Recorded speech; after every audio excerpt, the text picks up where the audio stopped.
Okay. All right. Welcome, everyone. We are thrilled to have with us today Joe Vargas, who is president of Wonderful Real Estate. Joe, thank you so much for joining us. Thank you, James. Glad to be here. So, Joe, we're really grateful not only to have you on the show here today, but you've been a speaker at our industrial conference down in Nashville. So it's really wonderful to see you out there and letting the world know about what you all are doing. And excited to get into the conversation. So, but I think this is a first. We've had some Olympians on the show before, but I don't know if medalists. So I think you being a silver medalist in 1984 at the LA Olympics, amazing. I'm very excited. I know my sons are too because they all play water polo. But maybe talk a little bit about that experience and how that prepared you for a career in real estate. Well, I get that question a lot. I started swimming competitively when I was 6 years old, and I continued to compete in swimming in open water swims well into my 50s. I started playing water polo when I was 10 years old, and I had a goal to be an Olympian. I told my father I was going to be an Olympian in 1964 after watching Don Scholander win 4 gold medals in the 64 Olympic Games in swimming. And did a major disappointment with the boycott in 1980. I made the 1980 Olympic team as well, and the U.S. water polo team. We were favored to win the gold medal in Moscow. I was young enough, so I was able to compete for another 4 years, and the Olympic experience was an incredible experience. It's unlike any other experience. It's surreal. But water polo is different because you're playing over 10 days, so it's not like you're just one event and you're done. It's 8 games in 10 days, and one has to keep the momentum and keep going forward and without losing momentum through the entire tournament, or your concentration, or any level of competitiveness. So it's a different experience than most of the sports. I'd imagine basketball is the same, and some other team sports are the same. But it was a great experience. I have great memories of it. Opening ceremonies and watching, Rayford Johnson climb the stairs of the Coliseum and light. I remember seeing Joni Benoit come in on the back of the Coliseum and into the Coliseum, winning a gold medal in the marathon, the first women's marathon. Those are fantastic experiences, other than my own. If you ever want to win a trivia question, if somebody asks you who's the only team that never lost a game in the Olympics but won a silver medal, it'd be my team. We tied in the finals of the Olympics, and there wasn't a playoff. We tied Yugoslavia, or they tied us. We were leading most of the game, and 5-5, and there wasn't a playoff, and no shootout. No shootout. It was the first litmus test was goals scored in the tournament. They scored 44, we scored 41, and they have a gold medal on there. Wow. And I have a silver medal in a safety deposit box. Wow, that's incredible. Still an amazing accomplishment, and water polo is such a physically grueling sport, and so to be able to get through that and compete at the highest levels is amazing. So no, that's wonderful to hear. The Wall Street Journal also wrote an article on why water polo players are great in business, because they said they know how to make they know how to work hard, and they know how to make quick decisions. So that was great to hear. Yeah, I mean, not many people can say they've competed on a world stage. I mean, I have experience being a D1 athlete in college. James was an athlete. As you know, his sons play water polo internationally. But what are some of the specific skills that your athletic and Olympic career have taught you about real estate specifically, and have helped you advance your career? Those are, work ethic is one. Right. Dedication, to a goal is another. Persistence. Being tough. There's a when you get to that level of competition, to Olympic level or professional level, I mean, there are so many athletes that are as good or better. But, it's really, it's, embracing the vision of your coach. It's being a teammate. It's being smart. Yeah. It's being smart. I mean, there's a lot, everybody's physically talented. Don't get me wrong. Everybody's fast. Everybody's strong. Everybody can throw the ball hard. Who's smarter than the other person?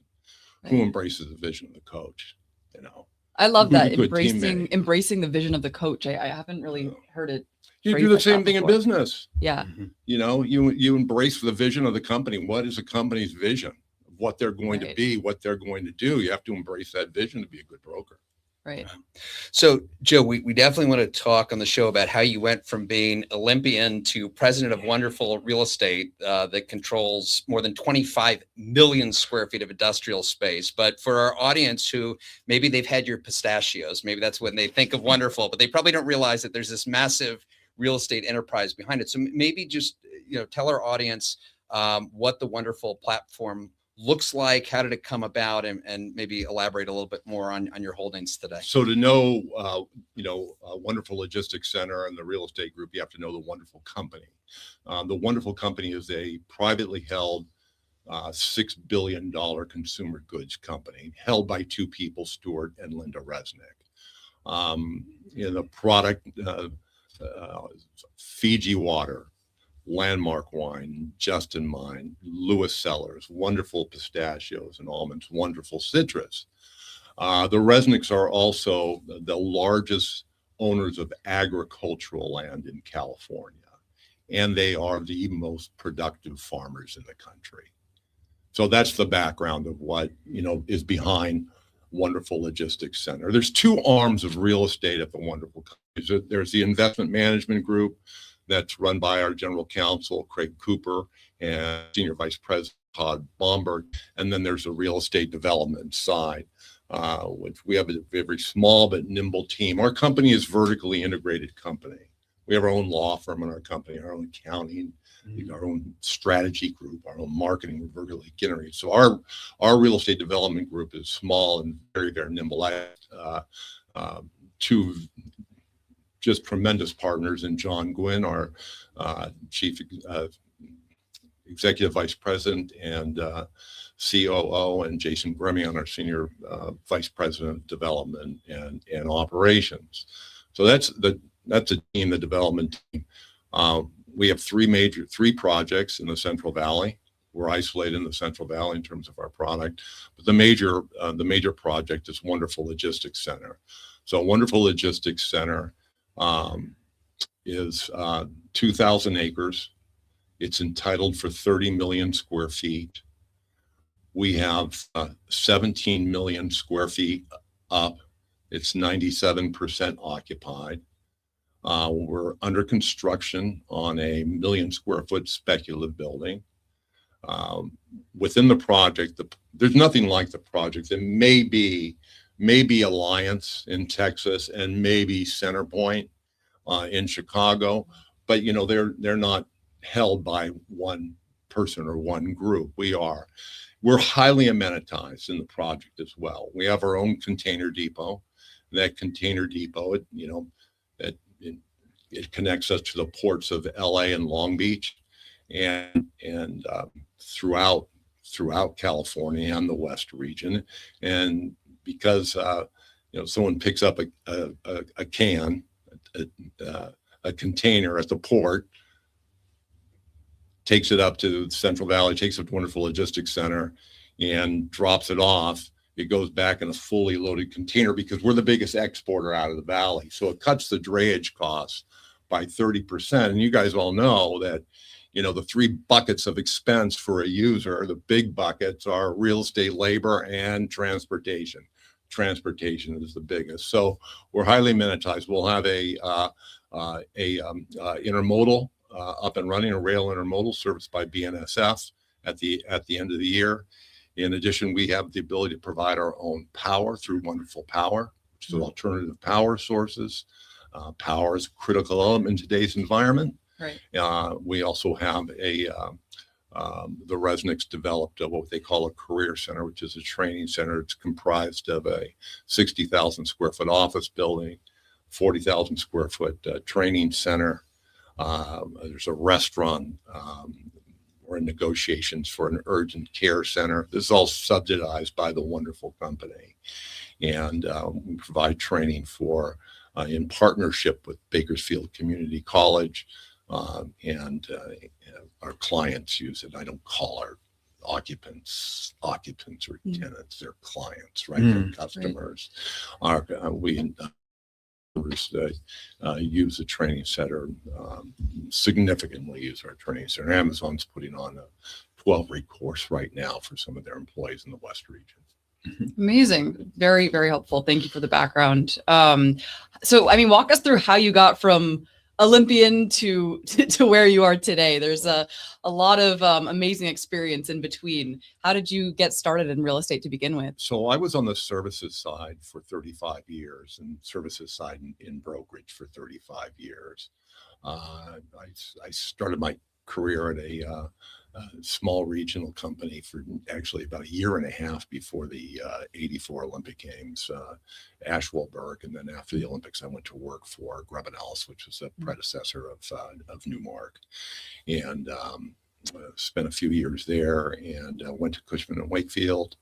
And spent most of my career at Cushman & Wakefield, 20 years. I was a broker at Cushman & Wakefield. I ran their agency leasing group in Southern California, and then moved into a management position. And as an agency leasing broker, I was brokering and running a business as well. But I finished my career at Cushman & Wakefield. I was the president of the west of Cushman & Wakefield. I've done some M&A work for Lee & Associates as well, another great firm. But that's my background in the business. And I was introduced to the Resnicks through a friend of mine at CBRE, Andy Radner and Jeff Pion. Spoke to Mr. Resnick and ended up as a developer in the Central Valley, California. I largely went up there because, of what wonderful logistics center was and what could be. There's nothing like it in the country. And I like to be attached to things that are really big, like the Olympic Games and like wonderful logistics center. Right. Yeah. And I'm sure for wonderful, I mean, what a great thing to have you come over and have that experience as a broker from the agency side, because you see every tenant in the market, and you also see how other landlords are running their buildings. So I mean, that I'm sure was quite a coup to have you come on board. It's really important to understand who you are and who your competition is. Right. All the time. I mean, institutions act different than REITs. REITs act different than high net worth individuals, and you have to know, that, and that agency background, gives me that experience and doing that. My competition for Wonderful Logistics Center really is, our wheelhouse is 500 to 1 million square feet is our wheelhouse. Wow. And geographically, where does that leads us to the Inland Empire. We're in the Central Valley of California. Our competition is in the Inland Empire. Our competition is in Phoenix, in Las Vegas, to a lesser extent, Reno. So not only do I have to know, those buildings that are 500,000 to 1 million square feet there, but I have to know who they're, what their ownership is, is it an institution? Is it a REIT? Is it a high net worth individual? The Capital Act's different, as you know, James, and all of those, right? So. And what is your competitive advantage, if you'd say, to attract these companies, right? And you say how you operate differently from, say, the REITs. I mean, there's got to be pros and cons, but what's the advantage working with you all? There's many advantages from Wonderful Logistics Center in general. There's not a project that's amenitized like Wonderful Logistics Center. We are fully entitled, so we don't have to go through the entitle problems. We build from our balance sheet, so I don't require, construction debt to build a building. We build from our balance sheet.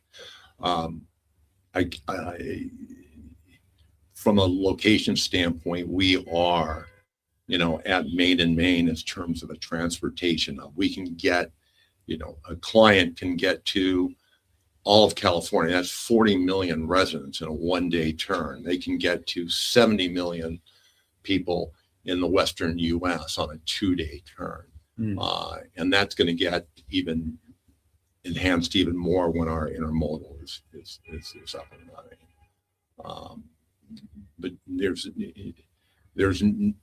so we don't in our project, we don't sell to developers. We control the development. We will sell to users. Our preference is to lease, but we will sell to users, and we do it in a nature that's accretive to wonderful logistics center that will continue to create an environment that attracts, the clients, the corporate users. They don't want to be pioneers. They want to be where the action is, where people are. So Amazon occupies 5 million square feet in our project. Ross Stores 4.5 million square feet. The Target 2.2 million. Walmart, FedEx, right. Smuckers. These are all clients within a wonderful logistics center.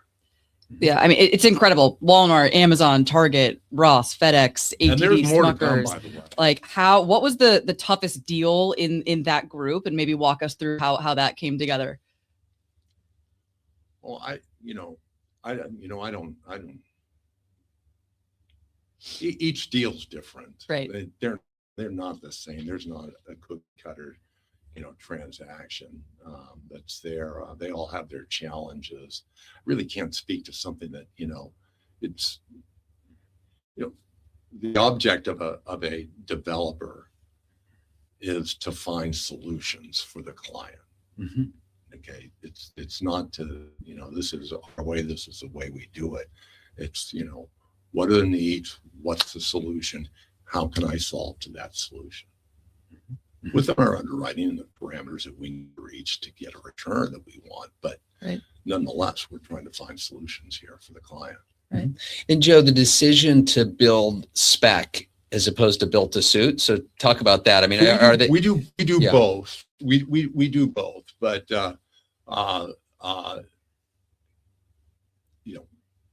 when I first went up there, we were 6 million square feet in the project. And it's sort of like Field of Dreams, build it and they will come, right? Right. Yeah. So we, like I said, we build from our balance sheet. We're a very well-heeled company financially. We build a spec building, lease that spec building. As soon as we get letter of intent, we're off planning another building, another spec building. At the same time, we're, engaged on build-to-suits and projects. So that happens all the time. We have other things that we're going to announce here real soon that are going to be really big in the project. I'll be at 25 million square feet in the project within the next 2 years. How specialized are the build outs today? I mean, are most of these tenants looking for the same thing, or do they have? Yeah, they're getting more and more specialized. So we're building a 1 million square foot building. It's 40 feet clear. We typically build on 75 acres of land. So there's 35% coverage ratio. If you go to the IE, it's a 50%, 45 to 50% coverage ratio. What does that 35% do? It allows for container storage. It's critical on the site. It's 40 feet clear. Power is becoming a big deal today. 4,000 amps of power was a typical spec build. We're going to spec build 8,000 amps of power now. We have requirements that we're looking at need up to 24,000 amps of power. That can't be had just anywhere. Okay, so you have to have alternative sources of power. You have to have the transportation capabilities because, again, transportation is a critical element. Yeah, it's amazing hearing about the amenitization of all of this. And I don't know, over the past couple of years, just seeing how much oversupply there's been on the industrial and the multi side, especially. It's all the more important to differentiate yourself with these portfolios. I'd love to hear more about specific ways that you all are differentiating yourselves from a leasing standpoint compared to some of your competitors. Well, it's all about the amenities. That's how we differentiate ourselves. Right. You know, you build a building, it's a building. Okay. So, you know, having just 35% coverage, there's a differentiator. You know, true 40 feet clear, that's not as much a differentiator as it was, you know, but the amenities, the container depot, the intermodal, the career center, Yeah. the entitlement process, the ability to not have to go to get construction financing to build, to be able to build off our balance. Those are hurdles that we don't have, and we're entitled. Right. Those are hurdles that we don't have to overcome to get there. Okay. So that's our most of our differentiators. But let me say this, you know, you can't develop looking through the rear view mirror. You can't, especially today. Look at our careers, Jim, or look at mine. Okay. I'm old. Okay. So, you know, I remember when, you know, fax machines first came in, when voicemail first came in, when computers first came in. Everybody's going, oh, these computers are going to disintermediate the brokers. Well, no, it became the greatest tool in the world to help us out. Okay. And now we've got AI, and people go, oh, no, you know, jobs. There are going to be more jobs created. Okay. AI is a fabulous tool. Okay. But it will not disintermediate the broker, the creator, the innovator, the leader. It's just not. Okay. They need you guys. Okay. Yeah. They need us. Okay. So, yeah, we were having this exact conversation this morning. It does sound self-serving, but the point of AI is how do you leverage it to make brokers more productive? But at the end of the day, someone has to pick up the phone and make the call or show the space. So I don't think we're going anywhere anytime soon. So what's the new building going to look like? Yeah. I don't know. Okay. I don't know. Is it going to be more clear height? It certainly is going to have to provide more power because of, you know, AI, technology, robotics. Okay. It's going to have all those things. Are we going to have to have roofs that can provide for parking drones on top of them? We're going to have to have bigger doors so drones can fly into a building. I don't know, but we have to be thinking about what's next, what's the new things, because things are happening faster. Right. I mean, in the industrial world, how are you all leveraging AI just at this present moment across the portfolio? Like, what are some of the ways that you all are utilizing it? I mean, it's we have people that do that. Okay. Yeah. All right. We have people to do it, but I mean, it's, you know, it's leveraged in so many ways. You know, I mean, we use it to do marketing, updates, to do financial analysis, you know, all those things. I mean, you used to have a HP 12C to do an amortization schedule and find out what a monthly payment is. Okay. Reach into your phone and say, you know, I have a loan for $30 million. It's amortized over 30 years at 6.5%. What's my monthly payment? It will tell you what your monthly payment is. Okay. It's speed to market. That's what AI is going to do. Speed to market. Yeah. So, Joe, you talked about creating your own, or the need for power and creating your own sustainable power. Can you just talk about what Wonderful is doing in that space? We utilize, you know, different sources of power, sometimes on their own, sometimes in combination. Bloom Energy, which is gas-driven, capstones, solar energy, you know, et cetera. You know, that's way above my pay grade. You know, we have engineers that do that all the time. But we power, our corporate headquarters is powered by Bloom Energy. It's a 11-story, 220,000 square foot mid-rise building on Olympic Boulevard in West Los Angeles. Our two of our major plants are run by alternative power sources, our Halos plant and our wonderful pistachios and almonds plant. And we power two of our buildings in wonderful logistics center. The biggest thing is getting the customer, the occupier, to accept alternative power. It's the devil they don't know. They know PG&E, they know Cal Edison, and they're willing to, live with those. And so it's getting the user to embrace that new source of power, and they're going to have to, because power is running out. Yeah. Right. Joey, how you you refer to your tenants as clients, right? And so I'm sure as you continue to grow that relationship, I mean, yes, there's a tenant rep broker. So I'm curious, how much time are you spending with the tenant rep broker? Are you, speaking to the company and you're helping them strategize? I mean, you said earlier you're in the solutions business. So how do you really strengthen these relationships where these companies can continue to grow with you? Well, James, my brokerage background is 35 years, Mm-hmm. and our clients are corporate Fortune 500 clients. They're all represented by brokers. Mm-hmm. They're all represented by brokers, and so we market to the brokerage community. We are a corporate global sponsor of SIOR. Mm-hmm. We're at pretty much every major brokerage companies, industrial and logistics conference, and, Avis and Young being one. By the way, I give a commercial to Patty, your leader in industrial, is fabulous. She does a great job for you guys. She's very, well liked in the real estate community. She does a fabulous job.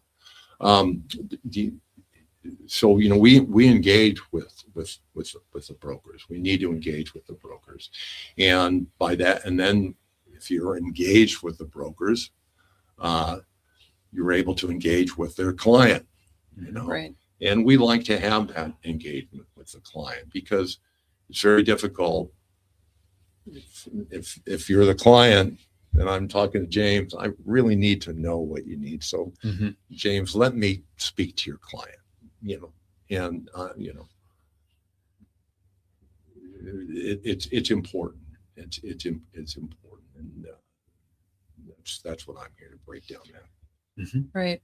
Shifting gears a little bit to speak more about internally, like within your company, across your experience on the brokerage side and the development side, when you're hiring young people, what are the most important traits that you look for a really great broker or developer? Like what skills we don't really hire anybody at wonderful real estate development. Mm-hmm. We're very nimble. Like I said, we have a vertically integrated company, so we have our own law firm at our company. So it's our development team consists of me, John Gwynn, Jason Gremian, Jed Wang, who's a strategy, one of our vice presidents of strategy, Aaron Polson Morris, who's our senior director of business development and marketing. That's our team, and then we utilize, the shared services of the company. So we don't do a lot Mm-hmm. of hiring. How did I hire when I was president of Cushman & Wakefield, Mm-hmm. or a manager of a company? How did I hire young people? Everybody goes to college and graduates from college. I'm looking for folks that differentiate themselves from everybody else. What are your life experiences? My daughter is in the business. My daughter is a broker for JLL. She's an agency broker. Both my daughters were Division I athletes. She was an All-American volleyball player at UC Santa Barbara. After she graduated from Santa Barbara, and she's an honor student, she played professional volleyball in Europe. She came home and she said, "Dad, I want to get into your business now." And I told her, "Not so fast." I said, I want you to get a sales job. I want to see if you can sell. I want you to see if you can sell. It's more for you than it is for me. Right. And I said, I want you to get your license too. I said, because if you don't have your license and you want to be, you're of no use to a broker if you don't have your license. You know, if you want to be, you know, a junior broker, you know, an associate, whatever one calls them these days. You know, when I got in as a runner, okay, right.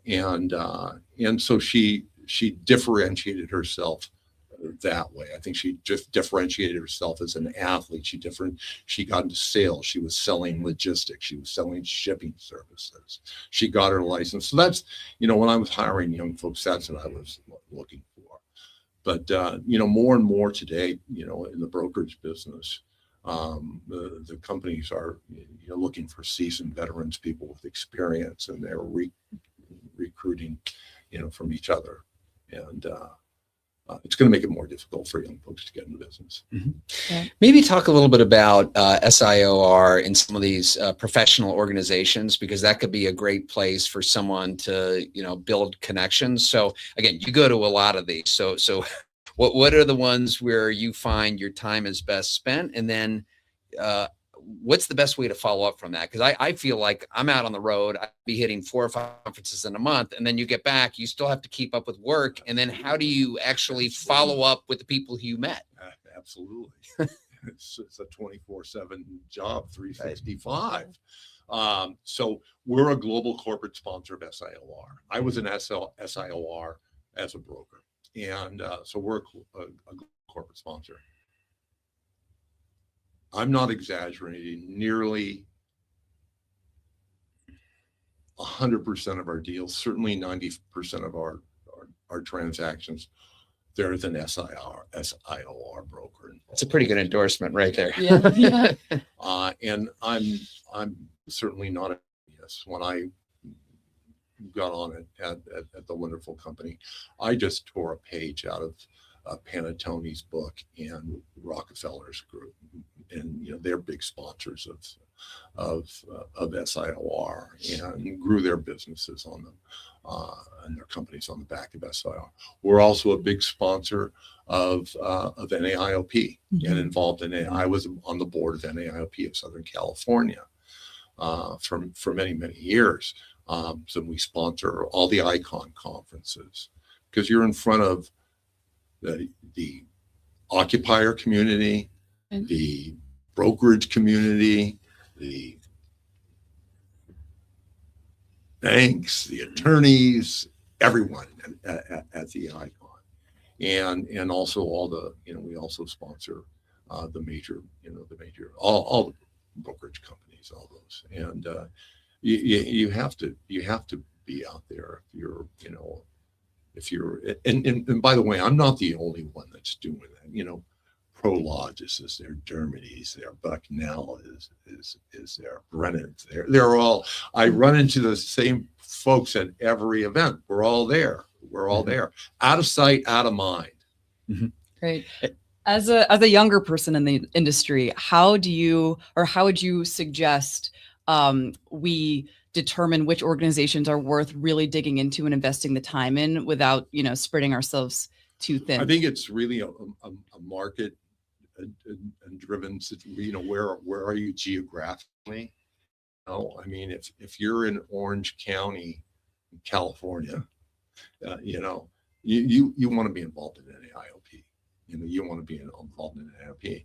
And if you're younger, I would not take on, you know, all of them at one time. You know, you take on, you know, one at a time.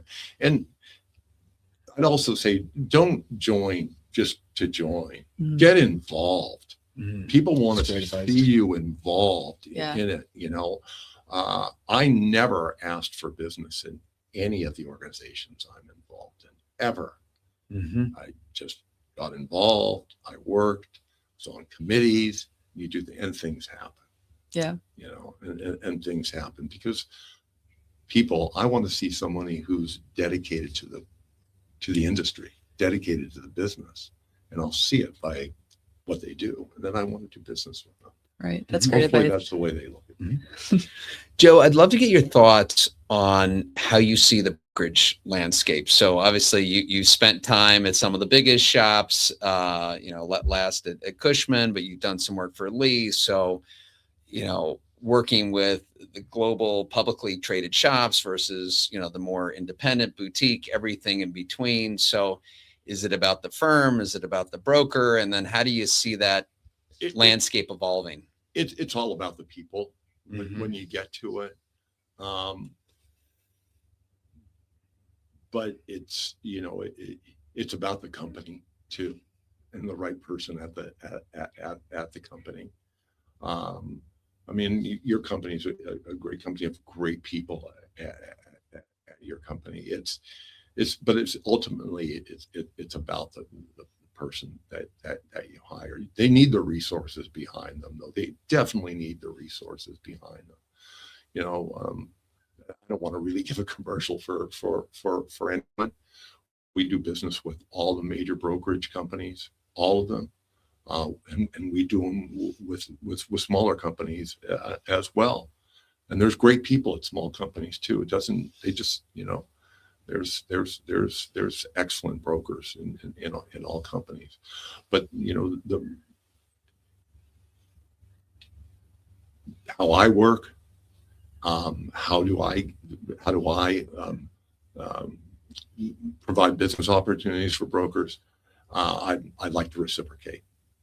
So you bring something to me, I'm going to reciprocate with you.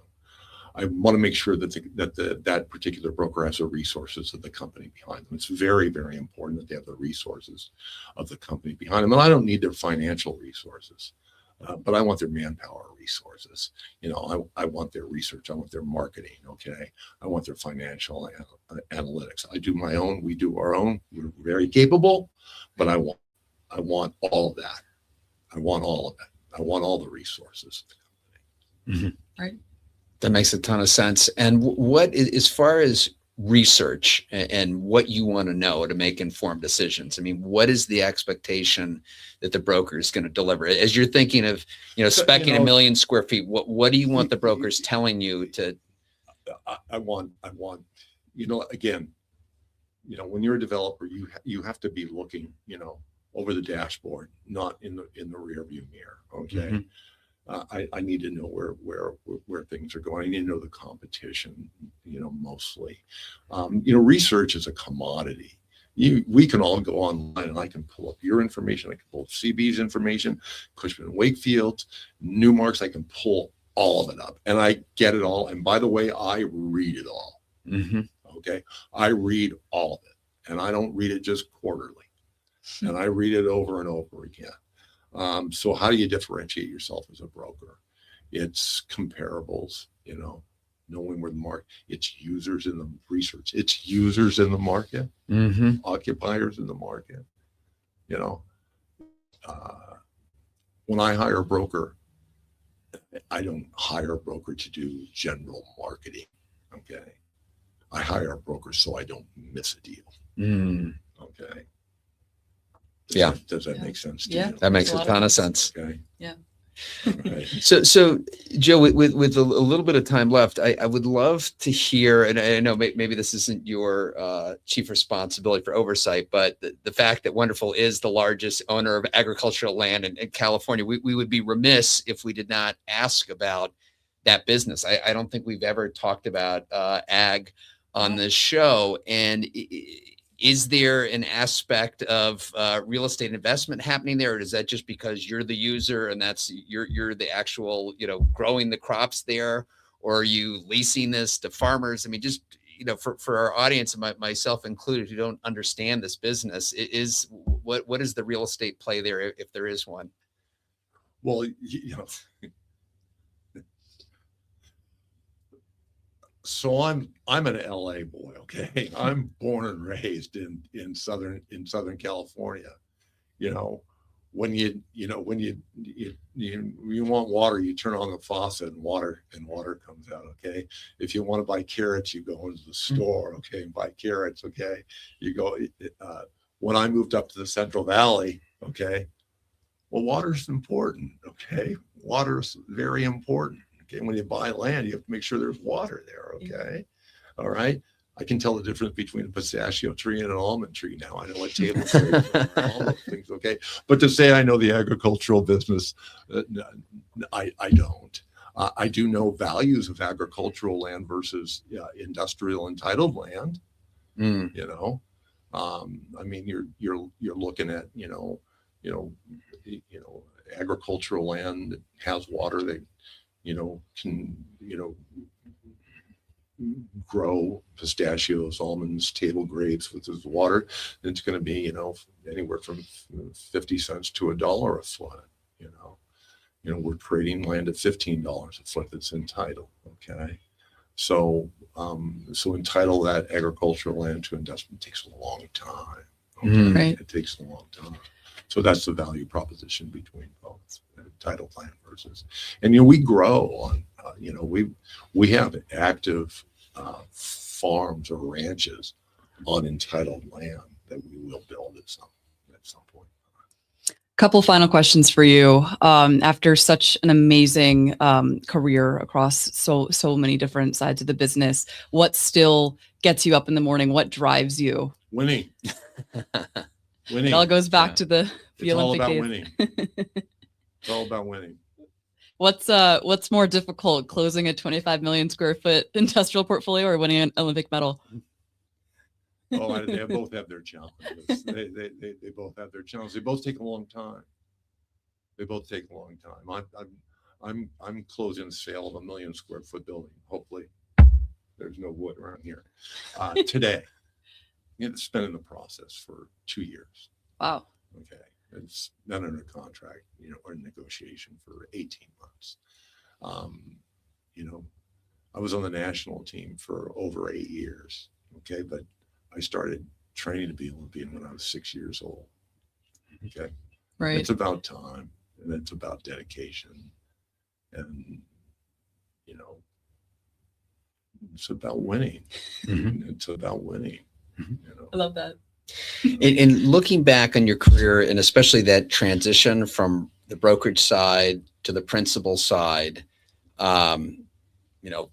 have plenty of brokers who listen to the show, plenty of principals kind of, leaping across the fence. Maybe talk a little bit about that. And then also, did you ever consider doing this on your own and developing for your own account? No, I didn't.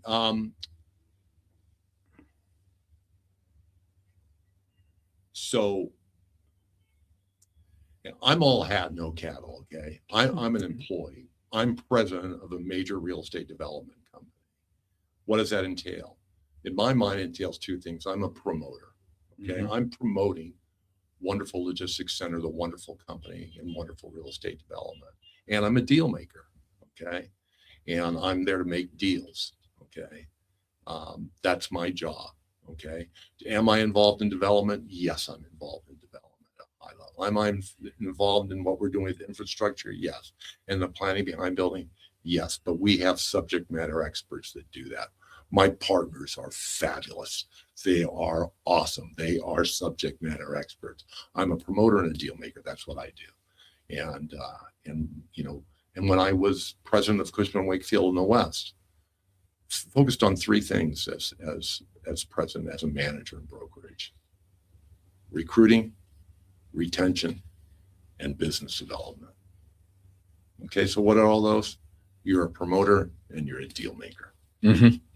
Wow.